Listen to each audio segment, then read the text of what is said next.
Anjing.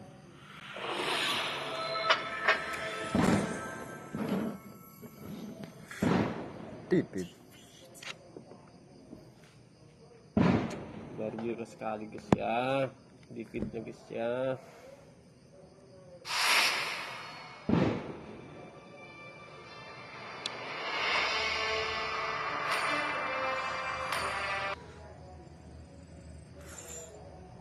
Change of pace. We've seen 3 games in a row that they have failed in that first pick. This is uncharacteristic of them, but still, RSG, they have been able to adapt. They are flexible, and they have transformed into such a refined team here in the Grand Finals. Yeah, it's kind of uncanny. This is not even what I expected for RSG versus RRQ, right? And that's to be said. Like, Mir, you make a good point here. They tried first picking, they tried second picking, they tried taking heroes that RSG Philippines used, and a lot of it, the previous game came down to that gold lane matchup, but also the mid lane combination, the synergy that they had with each other. We saw this on RSG Philippines, and RRQ, they have moments, that's the thing.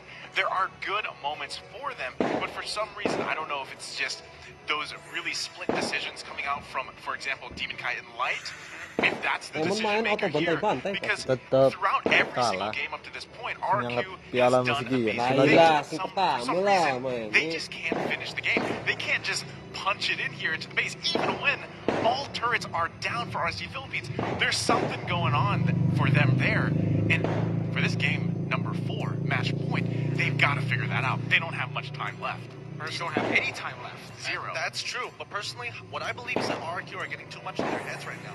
After losing a couple of drafts, they're overthinking situations where they don't need to be. Right now, they are playing rock, paper, scissors against RSG when it comes down to these lore fights, even when it's 50-50 in the drafting phase, right? So right now, all they need to do, really double down on playing, go back to the basics, really focus down on getting some linear strategies so they can hit hard and make sure they move on to the next round. I agree, and as the game progresses, game 1, game 2, game 3, there's the series progresses, you can really see the difference here for RRQ, right?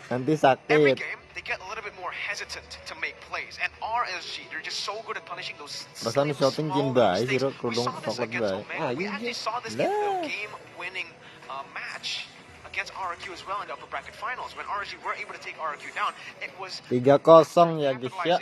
on a lot of these mistakes, after punishing all these mistakes from RRQ. And that's why RSG has just been so dominant here. They're so smart and they're so adaptive. Every single time an opening is there, they take it, right? And a lot of this is on the shoulders also of Light. Like I mentioned, right? I said the term in Filipino, it's a bawi. He was making bawi for some of the things that happened early on. That just means he was making up for it, right? So at the same time here, this is Light, his determination. He doesn't get rattled here. Although there are times where we see him make those kind of mistakes in terms of positioning on the heroes that he plays, he's still able, even if he has 8 deaths, finding those key moments that really help give the team the advantage. Well, let's see what advantages they're going to be getting off of this draft phase. This is game number 4, match point coming in for RSG.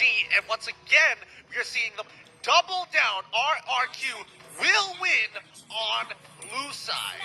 Yes, 3 games in a row, now 4 games in a row. RSG Philippines now, again, just to remind everyone, match point. 1 more game to secure the victory in RRQ. They're still sticking with their comfort picks here. Game number 3, same thing. It's the Xavier first pick. RSG Philippines have the exact same, well, Vans, they can go for the exact same thing. If it ain't broke, don't fix it. Yep. And there you go. They're actually going to lock in Esmeralda and Demon Kai's Karina. Works well. Yep. Works really well. Yeah, works a little too well, as a matter of fact. And I think RRQ, if they're going for this composition, if they're going for the same order again, something must change. So far, we haven't seen it just yet, and my guess is that specific Cho pick here, right? Because RRQ, the last problem that they had is the fact that Vin can only make a play when Flicker is up. Yeah. Cho doesn't necessarily need that. He just needs a good position. He can close the distance with the G-Rito and the Shunpo. So, let's see what it's going to be here. This time, it's going to be Lancelot coming in from Albert. It's an all or nothing here. It's all respect. I mean, it's all comfort for RRQ currently. Literally just comfort, right? Xavier on Clay, signature pick in MPL ID. Lancelot on Albert and Skylar on the Beatrix. RSG Philippines, though, they have the chance once more to pick up the Cho. And right now, up against a Lancelot, I would really like to see the Cho. The Cho just makes so much sense, and especially that we've seen how Light just pops off, even with 9 deaths, right? It's the right time.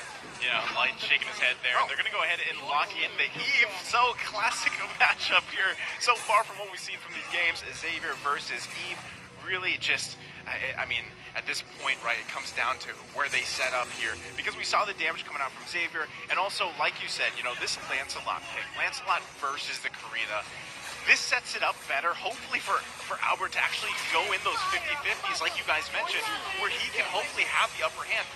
Even if that means just getting those objectives, whether it be the Turtle or the Lord. Meanwhile, you know, when you have the Xavier and the Beatrix, it worked well for them. But, again, they needed to win those objectives in the mid to late game here. And now, going into the second banning phase, RSG Philippines is going to take out the Masha here. They don't want to mess around with all that pressure. I think they need to ban the Lolita here, right? If you're RRQ, you already have that Xavier, that Beatrix as well. We saw it in game number 3, banning out the Lolita. Now, do they just want to give 2 bans towards Light? You know, Lolita, maybe Cho as well, now that it's not picked up yet? I mean, I don't know where it's going to differ personally, and I think that at this stage of the game, RRQ just need to get rid of what they've seen before, but more importantly, make sure they don't forget about certain fundamentals. Again, simple combinations like Arena on top of Hammock and Angela is really frustrating to deal with when you don't have an Esme, right? Dive-Off gets banned out for the side of RSG VH. So now, this begs the question out of RRQ. What do we see in the EXP lane? We could see a Thomas again. We could see, sorry, not again, but Thomas this time to go into that matchup. There is the possibility that RRQ might just get rid of Cho this time, or maybe not. It's really difficult to say. I think if you want RRQ to, Mirko mentioned, right, this is very comfortable for them. So with this big match point, you want to just kind of fall back on those comfortable heroes and just pull the way that you want to play the game, right? Which really starts here with that comfort. So the last ban is going to be the carry here. They don't want to deal with that. We saw what happens in the previous game. They could, if they really want to, just have a safe XP lane number 1 against the Esmeralda. Thamus does is possible, but also Uranus.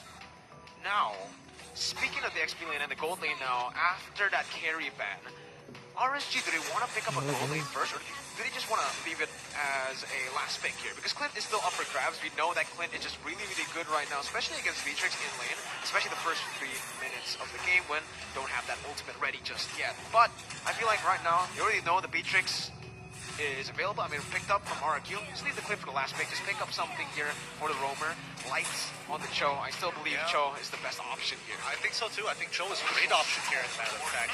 But Kufra. Why double down on Kufra this time around? That's kind of interesting because Cho still has his single target lockdown. I guess they want to have more options in the way they want to play around this Eve. I think it's kind of strange, especially since the previous composition worked perfectly fine. Maybe because you just want to use that bouncing ball for the Lancelot. That could be an option here, and there it is.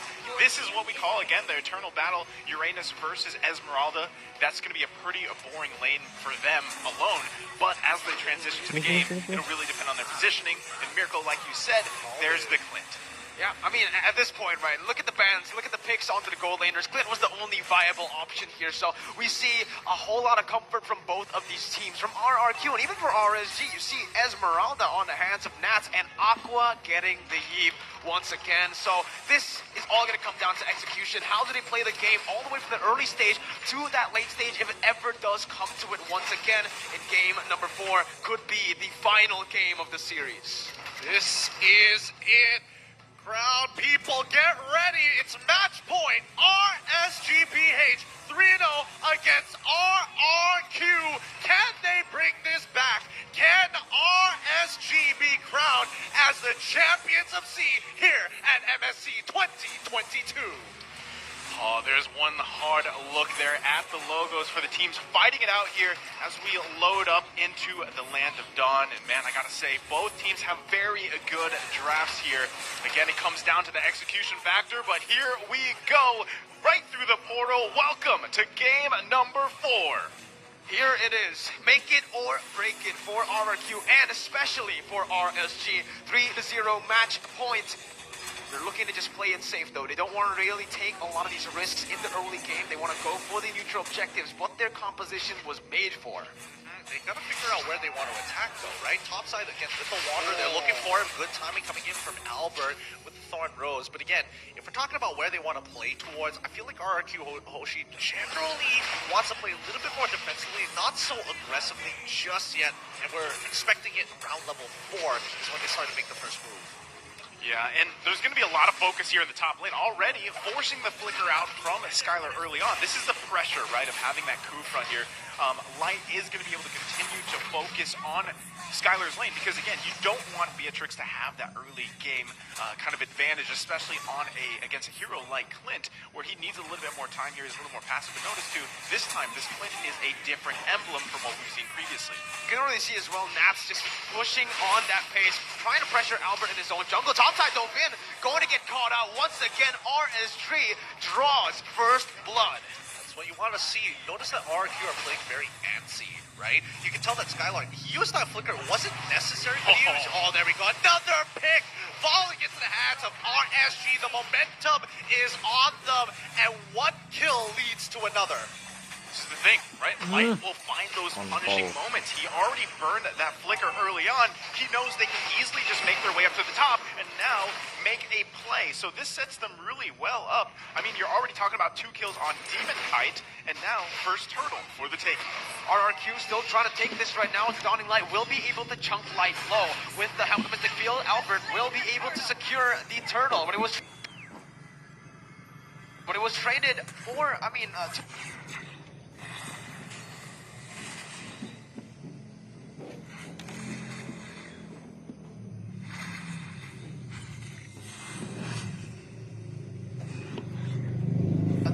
right up top by RSG. Still, RSG 800 gold lead.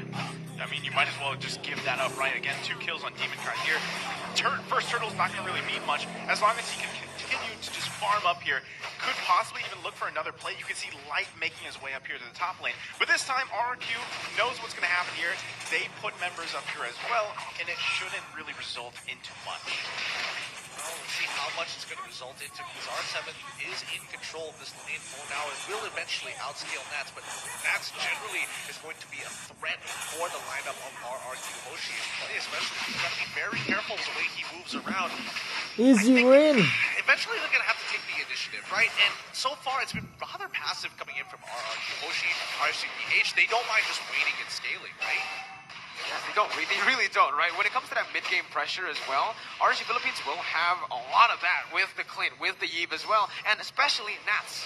Nats on the Esmeralda has just been huge in the past few games. Albert will be able to pick up that gold buff. But again, RSG Philippines, they're sticking with that small lead. They're not really forcing too many fights here. They don't need to. RRQ have to do it though. Vin goes in, but I'm offended. And the flicker combo. Albert unable to follow up on that play. And RRQ, they're the ones actually burning out a flicker for Light's flicker. Yeah, I mean, gotta find resources where they can, and like you mentioned, Gideon, they need to be the ones kind of containing this momentum, because when you have Albert on this Lancelot, you really don't want to be playing too defensively. Now, top lane gonna be the focus here. Meanwhile, there you go. Skylar's gotta take quite a bit of damage here, but he should be fine. He's going to need a little help to clear up this top side, right? Because again, they're remaining a lot longer. Aqua does get revealed as he's trying to move into the next brush, but that's where you see the rest of RG members looking to punish. Oh, Light gets the Tyrant's Rage actually onto Vin there. Will not be able to connect onto more as RSG. They just go for the turtle take. Albert still here in front of it all, going in for the puncture to get the better positioning here. RSG, look at Light. He's chaining it in. He's going for it. He will not find anyone there, but the Falling Simon will be able to connect. That's going to be Light taken low, but the perfect timing to find Albert there. Clay gets the pick up onto Light. R7 now in the midst of it all, trying to look for more as he jumps in with a consecration, forced to flicker out of that one. RRQ, they trade the turtle for a kill. Okay, good. I mean, Light goes down there, but now look at the focus here. Aqua could be, okay, forcing the flicker out once again. Vin there to back him up, but this is tough, right? This is a tough position for RRQ to be in, and now Emon is still there. Aqua also staying around for a little longer. Yep, Nats is going to chase down Albert for now, even committing his ultimate to force him out. So now they know for a fact no plays are going to be made, right? And they want to continue shoving out these waves as they have momentum from mid lane prio. They're going to shove Vin and Skylar out. They didn't get to recall. No, they didn't. This is going to be RSG just controlling that top side again. We kind of mentioned this a little bit. We hinted at this, right? Clint, map pressure early on, 3 minutes on, and they were able to capitalize on that to make Emon even stronger here. And this is going to be R7 actually caught out. Light finds it, goes in, and will be able to combo him through. That's going to be the kind of execution by Albert to look for something, but canceled away by the bouncing ball. He no longer has the puncture. He's going to be rooted in the real world manipulation. That's the Thorn Rose pop, but it will not help him escape. Emon times the basic attack perfectly to find him.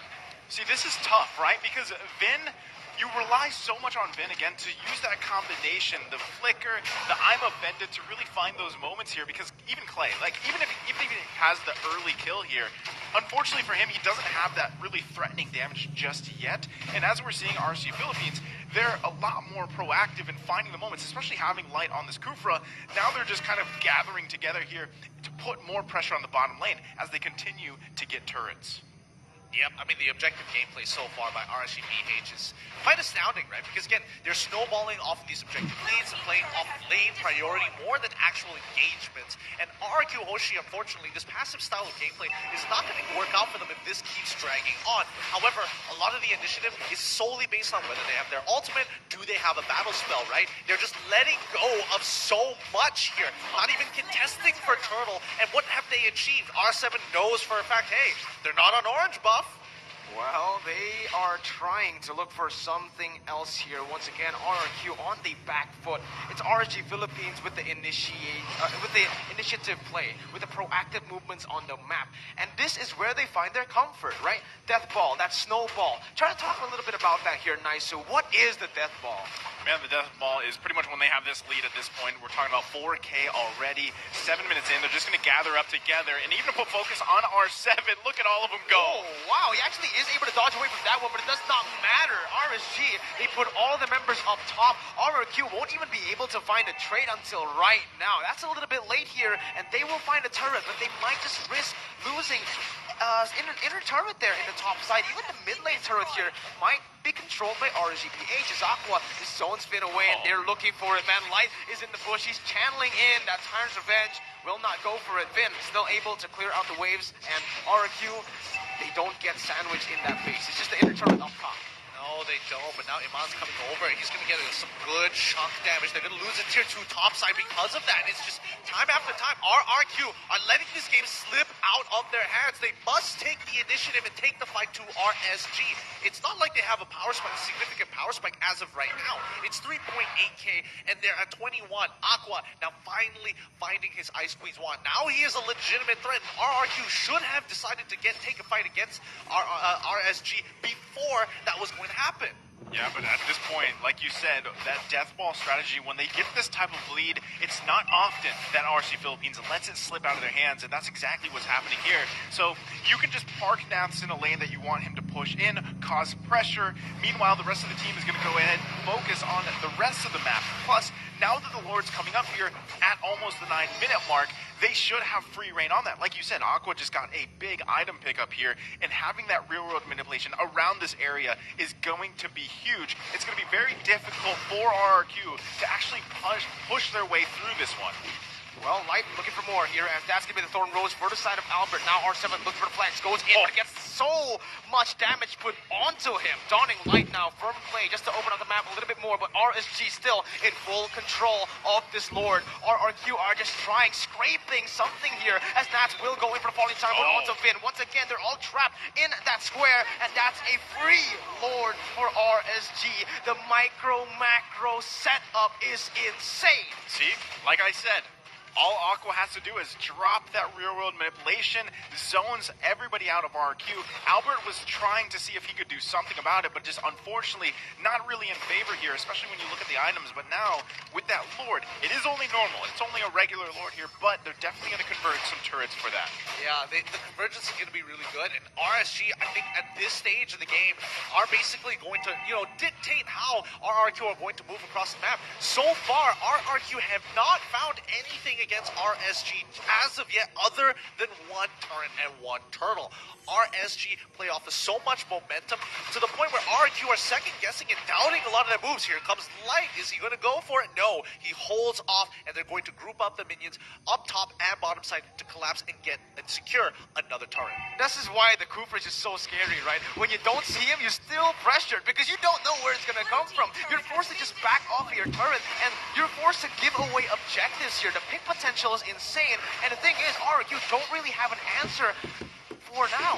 Yeah, as of yet, Light has that immortality, and it's working really well for him because he can make those decisions if he wants to. He can play a little aggressive, and that's what we're seeing him do here, and that's why it's so difficult. Light!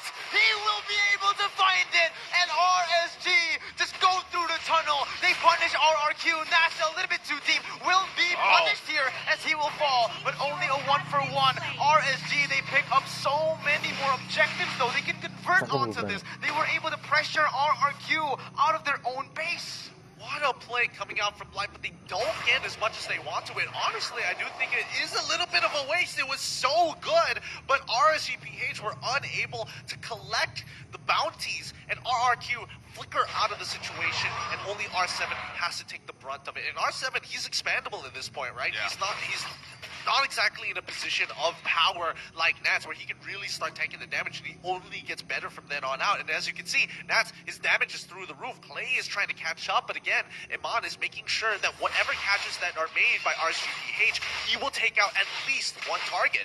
This is the thing, RRQ really needs to buy time, right? Yep. After looking at the damage dealt, the chart here, especially for Clay and Skylar, right? Clay needs enough time. It's been proven here, if they can drag this out, maybe 6 more minutes, Clay will be to the point where actually he's starting to be pretty threatening. But Aqua's already way ahead of him, picking up key items here too, so that's big potential they have to worry about. That's why you see Vin picking up those magic resistance items, because he is the one that has to live long enough here, because right now, like you said, R7, little bit, it's tough to make that pick work here on this Uranus, but Vin, again, will be that kind of frontline decision maker, aggressor, to find moments for RRQ to get back into this game. Skylar also picking up that Malefic Roar could be potential for them to contest, but at the pace RSG Philippines is going, it's looking a little grim.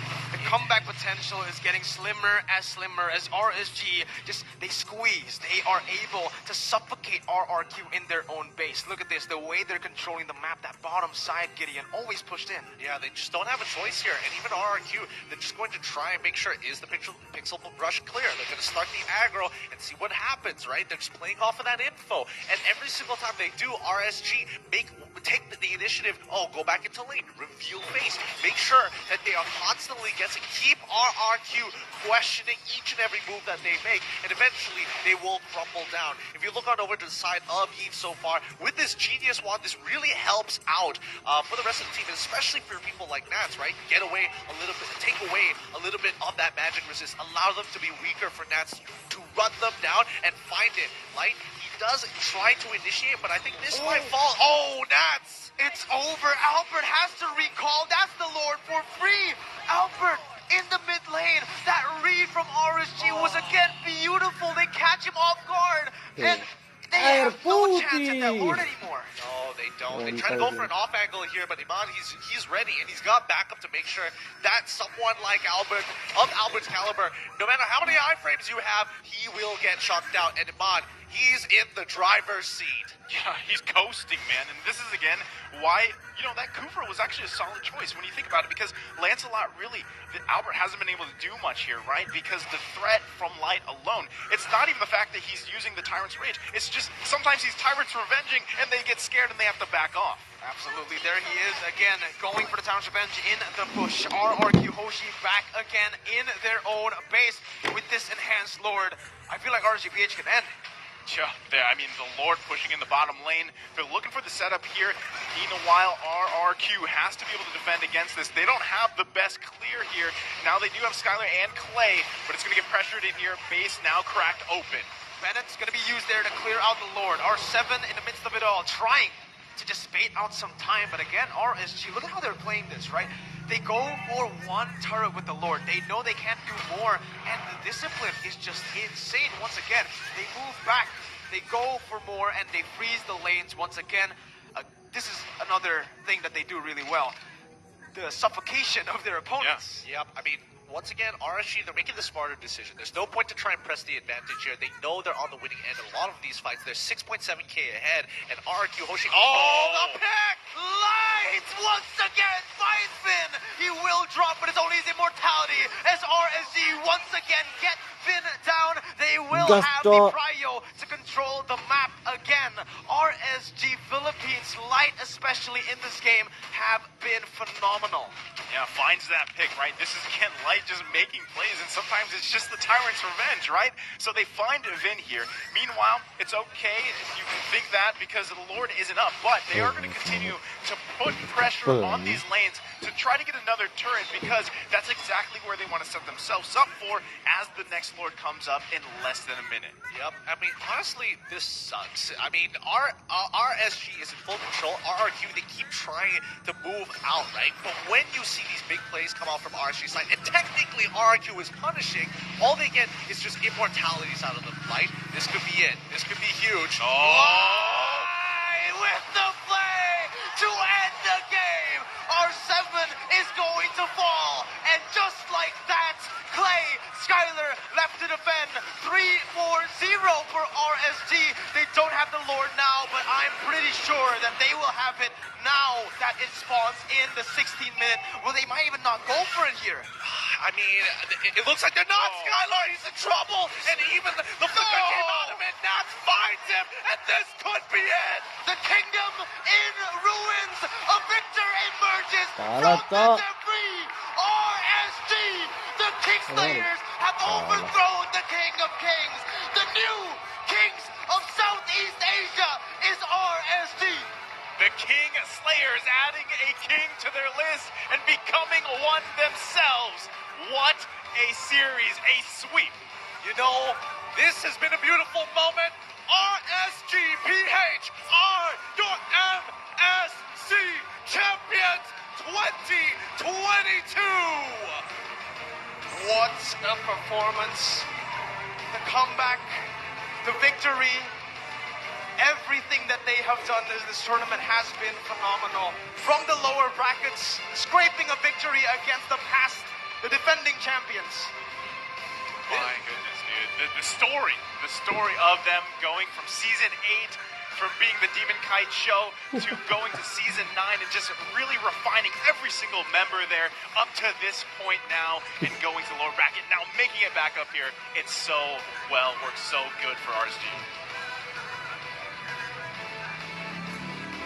And there you have it, RSG Philippines, your MSC 2022 champions.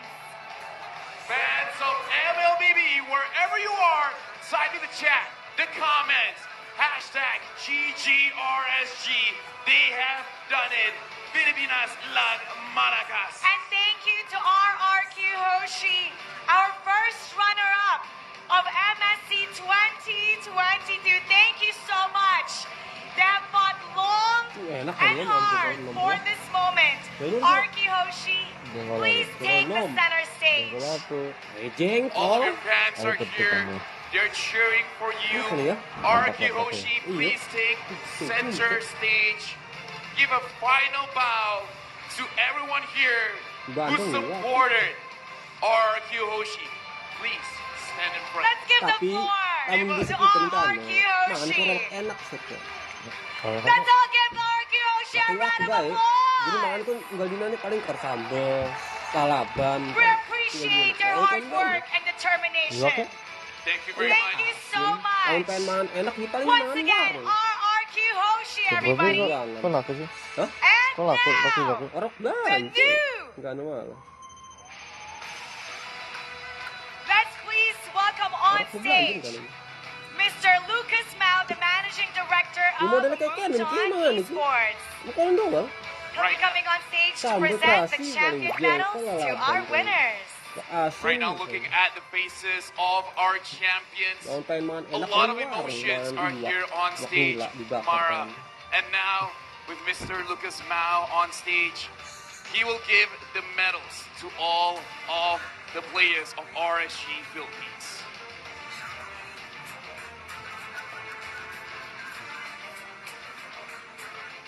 Congratulations for sure, Coach Panda. Head coach of RSG Philippines is celebrating all the way from the Philippines. Let's give it up. Demon Kite. An amazing jungler. Lights. Lima-lima ka. Nah. Sumpah. Memang kaitan doang. Bisa mo gawin, gawin ka hindi, wali nani lah. Enggak anjing, enggak kaitan doang. Amen.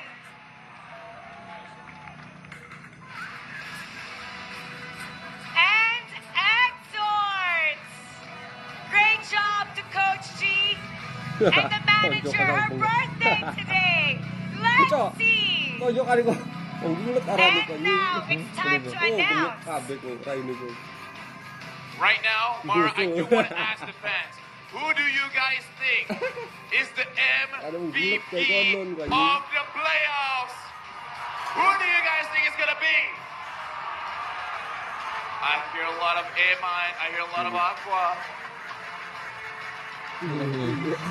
Right now, we have the result, and we're ready. And the MVP of the MSC 2022 is Eman!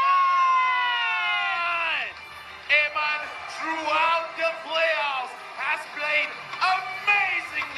amazing position, managing to snipe everyone out of the battle. Congratulations, Eman. Take a look at this moment. Eman has done splendid. Eman, congratulations. Everyone, I hear Light saying, ang galing-galing, deserve pare. Eman, I want to give you this moment. I know you're quite shy, you're really quiet. How do you feel right now? What do you feel in this moment? You are now the new kings of Southeast Asia and you are the MVP. Bibigyan sa murido, boss. Masaya kasi binigyan namin bumawi kami sa RRQ tapos binigyan namin sila ng magandang laban. Ayun, tsaka nagpapasalamat ako sa mga kampi ko. Kung di dahil sa kanila, wala ako dito.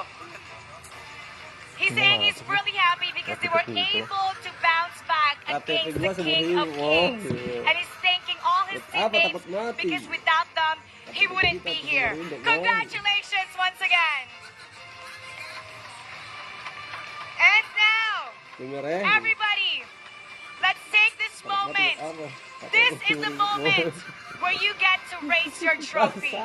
The champions, please circle around the trophy. Everyone, prepare your phones, prepare your camera, because this is their time. Let's make it official. Everyone hand on the trophy. In 3. Give the microphone. In 3, 2, 1. Your MSC champions, RSG Philippines! The new kings of Southeast Asia! RSG Philippines! Congratulations! And thank you once again to our sponsors.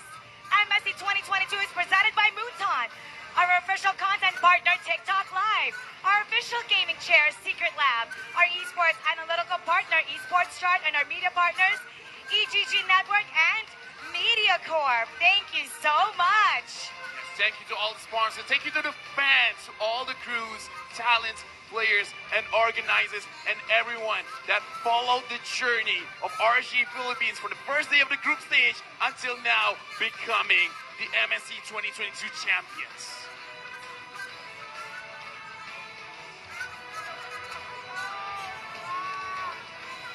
We'll see you for the next MPL but wait. We have one more thing to show you. Please watch this. Dare to dream. Yes!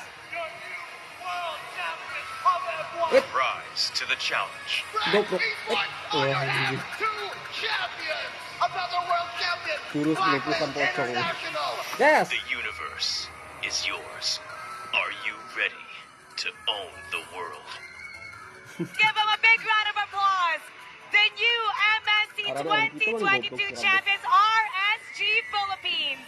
Thank you so much RSG for your Philippines ya continued guys ya. support.